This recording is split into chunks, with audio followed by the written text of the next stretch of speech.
Good morning dear students. आज हम लोग यह कॉन्सेप्टली जानेंगे कि हम लोग अपने आप को नाभिकीय युग में प्रवेश कब से मानते हैं। सबसे पहले हम लोग चर्चा ये करें कि हम लोग अपने आप को नाभिकीय युग में प्रवेश कब से मानते हैं। डियर स्टूडेंट्स, एनरिको फर्मी 2 दिसंबर 1942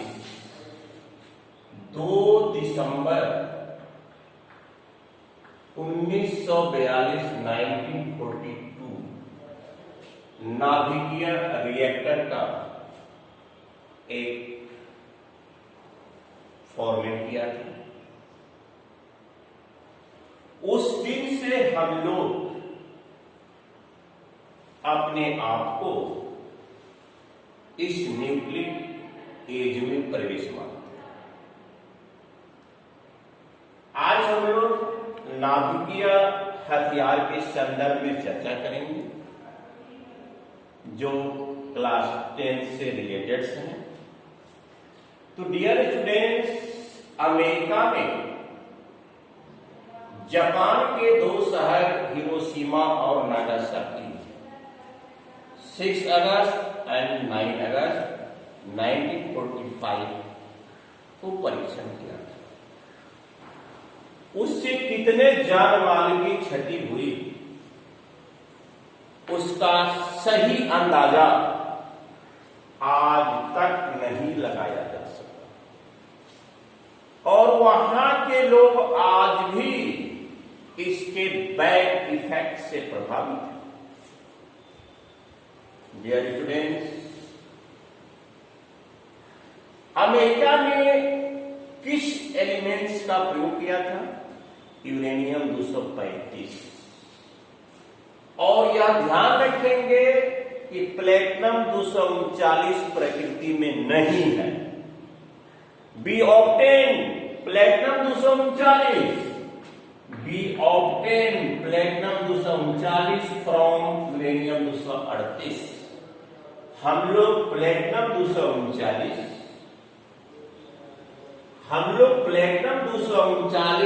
यूरेनियम 238 से प्राप्त करते हैं।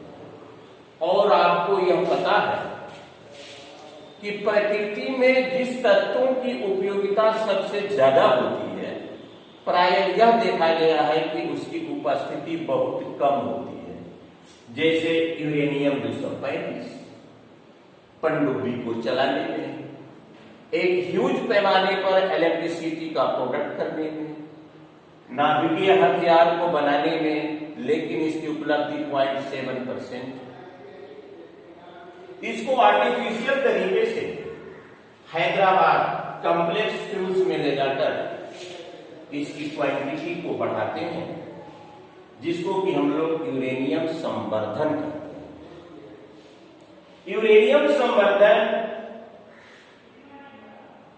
Uranium 235, uranium 238, platinum 239, radium, thorium कुछ वैसे रेडियो एक्टिव पदार्थ हैं जो स्वतः अल्फा बीटा गामा किरणों को निष्कासित करते हैं।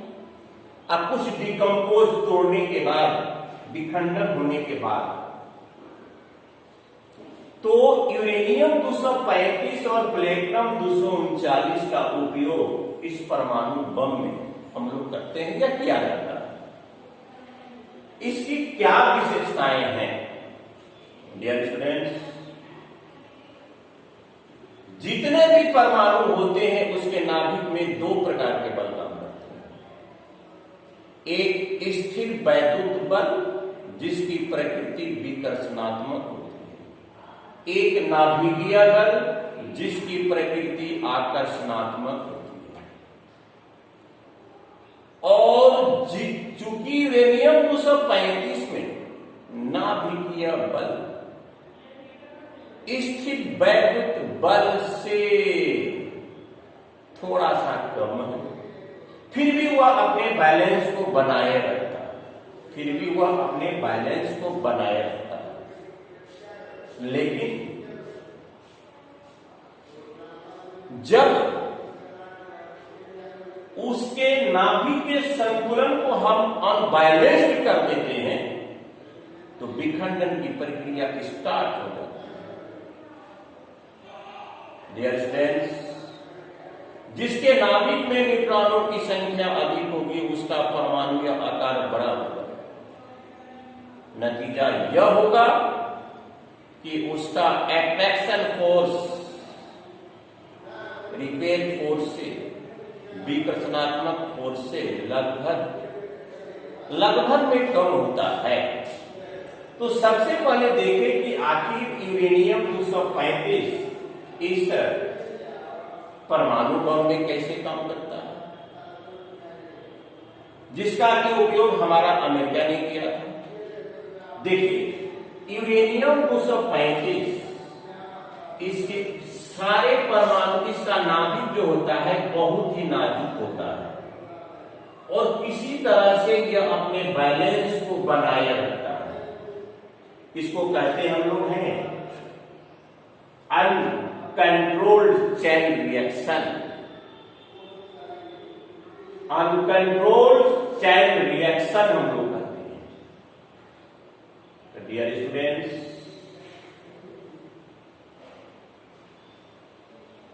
जैसे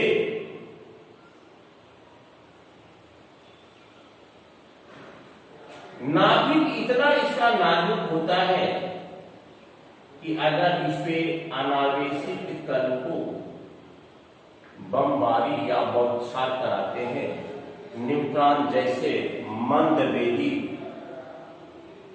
वेग वाला अनावेशित पार्टिकल्स को इसके नाभिक में भेजते हैं तो इसका बैलेंस बिगड़ जाता है और दो नए एलिमेंट्स बनने के साथ साथ 3 अवांछित न्यूट्रॉन। अब दो नया एलिमेंट्स कौन कौन बनेगा यह कहना बड़ा ही मुश्किल है। 3 अवांछित न्यूट्रॉन, 3 अवांछित न्यूट्रॉन। अब ये 3 अवांछित न्यूट्रॉन 3 अगले नाभिक पर पड़ेगा, इसी में फिर 3 अगले नाभिक पर पड़ेगा तो 3 दिया 9 न्यूट्रॉन बनेगा।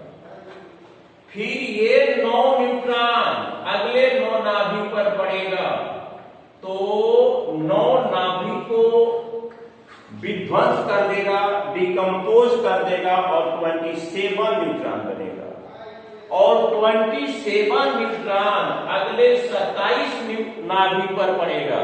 नया एलिमेंट तो बनेगा ही और 27 नाभिक को डिकम्पोज करेगा तो 87 या 81 न्यूट्रॉन बनेगा और 81 न्यूट्रॉन अगले 81 नाभिक पर पड़ेगा तो फिर 81 नाभिक का डिकम्पोज करेगा, इतना अवांछित न्यूट्रॉन उत्पन्न होगा। इस प्रकार की प्रक्रिया आप देखिए, 3 न्यूट्रॉन, 3 3 6 3 न्यूट्रॉन। अगर इसको हम लोग कंट्रोल कर लेंगे तब हो जाएगा कंट्रोल्ड चेन रिएक्शन। अगर हम कंट्रोल नहीं करेंगे, तो उस परिस्थिति में क्या होगा?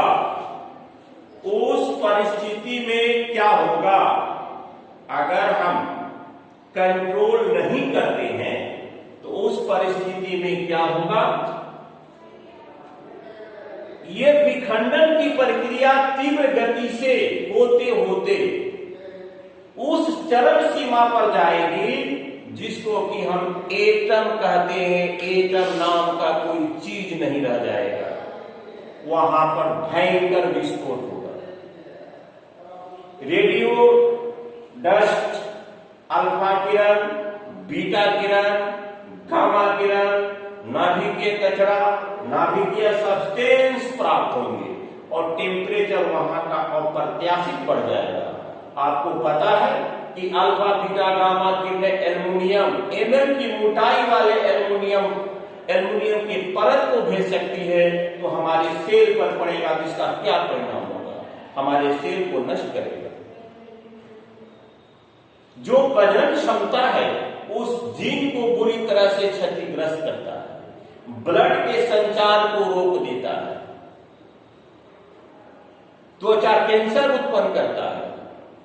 तो अगर हम जो हमारे अनवांटेड न्यूट्रॉन्स जनरेट हो रहे हैं, अगर हम उस पर कंट्रोल नहीं करें, तो अंतिम परिणाम नाभिकीय विस्फोट होता है।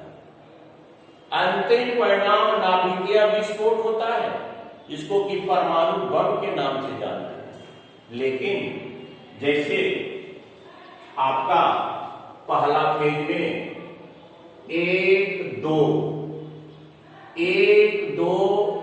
मान लेते हैं 3 इलेक्ट्रॉन्स हैं, उसमें से हम लोग एक को ऑब्जर्व कर लिए, एक को हम लोग क्या कर लिए? अवशोषित कर लिए। एक को हम लोग अवशोषित कर लिए, तो आपका 2 न्यूट्रॉन बचा, जो कि अगले 2 नाभिक पर पड़ेगा। फिर 6 न्यूट्रॉन बनेगा, 6 में से 3 को ऑब्जर्व कर ले, अवशोषित कर ले। कंट्रोल को देखते हुए कि जो नाभिकीय ऊर्जा का प्रोडक्शन हो रहा है, एक नियंत्रित दर पर हो रहा है कि नहीं हो रहा है, नियंत्रित दर पर हो रहा है कि नहीं हो रहा है। तो ये जो आप फिगर देख रहे हैं, वह है कंट्रोल्ड चेन रिएक्शन। लेकिन हमारा जो परमाणु बम होता है, वह अनकंट्रोल्ड चेन रिएक्शन पर काम करता है और नियंत्रित श्रृंखला अभिक्रिया पर काम करता है। आपको पता होगा कि नाभिकीय रिएक्टर से संबंधित अब तक 2 घटनाएं घट चुकी है। रूस के चेर्नोबिल और अमेरिका के 3 माइल के निकट आइलैंड में, उसमें कितने जान माल की क्षति हुई थी, उसका सही आकलन आज तक नहीं लगाया जा सकता। नाभिकीय विस्फोट प्रदूषण से मुक्त नहीं है। अल्फा किरण, बीटा किरण, गामा किरण, रेडियोधर्मी डस्ट, नाभिकीय कचरा, टेम्परेचर को अप्रत्याशित रूप से इंक्रीज कर डालना, ऐसी घटनाएं हमारे जापान के 2 शहर हिरोशिमा और नागासाकी पर अमेरिका के परमाणु परीक्षण के दौरान हुआ था। आज भी वहां के लोग इस बुरे परिणाम से भुगत रहे हैं।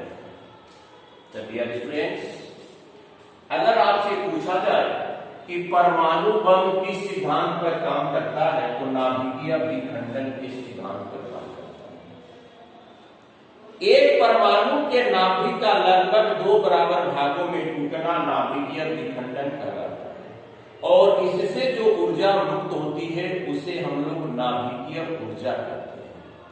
आइंस्टाइन ने कहा था कि अगर 1 ग्राम परमाणु की क्षति होती है, आइंस्टाइन ने कहा था कि अगर 1 ग्राम परमाणु की क्षति होती है, तो कितना ऊष्मा उत्सर्जित होगा? 2500 टन कोयले को जला दीजिए। अब 2500 टन कोयले को जलाने से जो ऊष्मा, 2500 टन कोयले को जला देने से जो ऊष्मा उत्सर्जित होगा, वह मात्र 1 ग्राम परमाणु के डिस्ट्रॉयड से, परमाणु के नष्ट से उत्पन्न होता है। अब हम लोग देखें कि आखिर ये परमाणु बम कैसे काम करता है।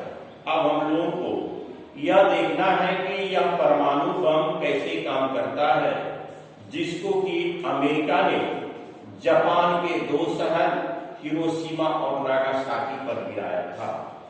देखिए, सबसे तो पहले हमको परमाणु बम बनाने के लिए जितने क्वांटिटी में रेडियो एक्टिव पदार्थ चाहिए, जितने क्वांटिटी में रेडियो एक्टिव पदार्थ चाहिए, उसको हम लोग कहते हैं क्रांतिक संहति, क्रिटिकल मास। ये तीन टुकड़े हैं, 1 2 3। यह है यूरेनियम 235 के टुकड़े हैं। ये तब तक विखंडन की अभिक्रिया में भाग नहीं लेगा जब तक कि वह तीनों आपस में यूनाइटेड नहीं हो जाएगा। जब इसको इसके यांत्रिक विधि से इसको इसके करी में ला देते हैं, इसे जब इसको इसके बीच में ला देते हैं, यह क्रांतिक द्रव्यमान की अवस्था को प्राप्त कर लेता है। यह क्रांतिक द्रव्यमान की अवस्था को प्राप्त कर लेता है। तब अनावेशित कण जैसे न्यूट्रॉन, अनावेशित पार्टिकल्स को हम इस पर बचाव कराते हैं। जैसे ही अनावेशित कण इसके नाभिक में जाता है, तो नाभिक तो इसका नाजुक होता है। नाभिकीय बल की जो प्रकृति होती है, जो क्षमता होती है, वह स्थिर बल से थोड़ा कम होती है। इसका बैलेंस बिगड़ जाता है और विखंडन की प्रक्रिया स्टार्ट हो जाती है कंटिन्यूअस। अब बहुत अल्प समय में यूरेनियम 235 के सारे नाभिक डिकम्पोज हो जाएंगे और इस विखंडन की प्रक्रिया तब तक चलते रहेगी। इस विखंडन की प्रक्रिया तब तक चलते रहेगी जब तक परमाणु नाम का अस्तित्व समाप्त नहीं हो जाता है। और परमाणु नाम का अस्तित्व जहां पर समाप्त होगा, जब समाप्त होगा, वहां भयंकर विस्फोट होगा। डिस्टेंस हाइड्रोजन बम परमाणु बम से बहुत ही खतरनाक होता है। लेकिन आज के हमारे टॉपिक्स में केवल आपका एटम बम ही है। अब इसके विखंडन होने से, जैसा कि मैंने अभी बताया, अल्फा किरण, बीटा किरण, गामा किरण, रेडियो डस्ट, नाभिकीय सब्सटेंस जो कि मिट्टी को, पर्यावरण को, सबको बुरी तरह से प्रभावित कर डालता है। आप याद करें 1945 20वीं शताब्दी में वह गिराया गया था। आज हम लोग 21वीं शताब्दी में चल रहे हैं। आज भी अगर आपको जाने का मौका मिले एजुकेशनल दृष्टिकोण से, तो आप वहां पर जाकर उसका सर्वे लोगों से, आम जनता से पूछ सकते हैं कि जो बम गिरा था, क्या उसके बुरे परिणाम से आप लोग आज भी भुगत रहे हैं? तो आपका जवाब मिलेगा, आपको पॉजिटिव मिलेगा। तो डियर स्टूडेंट्स, इसमें रेडियो एक्टिव पदार्थ, कुछ वैसे पदार्थ होते हैं जो स्वतः रेडियम जो है स्वतः अल्फा बीटा गामा किरणों को उत्सर्जित करते रहता है, और कुछ विखंडित होने के बाद। तो आज के हमारे टॉपिक्स में रहा एटम बम पर write a short note on the atom bombs, या एटम बम के बारे में आप क्या जानते हैं। एटम बम किस सिद्धांत पर काम करता है? तो नाभिकीय विखंडन के सिद्धांत पर काम करता है। इसमें कौन सी अभिक्रिया काम करती है? अनियंत्रित श्रृंखला अभिक्रिया। इसमें किस रेडियो एक्टिव तत्व को लेते हैं? हम लोग यूरेनियम 235 को लेते हैं। यूरेनियम 235 को क्यों लेते हैं? क्योंकि उसका नाभिक नाजुक होता है। ये जो आपके फिगर में दिया हुआ है वो कंट्रोल्ड चेन रिएक्शन है। इसमें अनकंट्रोल्ड चेन रिएक्शन का हम लोग उपयोग करते हैं। जैसा कि मैंने ये बताया कि यूरेनियम 235 के नाभिक पर अगर एक न्यूट्रॉन को भेजते हैं तो यह डिकम्पोज होकर 2 नए एलिमेंट देगा और 3 अवांछित न्यूट्रॉन उत्पन्न करेगा। ये तीनों अवांछित न्यूट्रॉन 3 अगले नाभिक पर पड़ेगा। अब फिर 9 न्यूट्रॉन उत्पन्न होगा, फिर उसको कंट्रोल नहीं करेंगे तो परमाणु के 9 नाभिक पर पड़ेगा, 27 अवांछित न्यूट्रॉन उत्पन्न होगा, फिर उसमें से कुछ को कंट्रोल नहीं करते हैं तो अगले 27 नाभिक पर पड़ेगा। इस प्रकार की प्रक्रिया तब तक होते रहेगी जब तक कि परमाणु का अस्तित्व समाप्त नहीं हो जाए, और जहां पर परमाणु का अस्तित्व समाप्त होता है वहां भयंकर विस्फोट होता है, जिसे परमाणु बम के नाम से जानते हैं। डियर स्टूडेंट्स, आज के इस टॉपिक्स को हम लोग विराम लगा लें और फिर अगले कभी किसी ऑनलाइन क्लासेस में फिर आपको हाइड्रोजन बम देंगे। Thank you very much.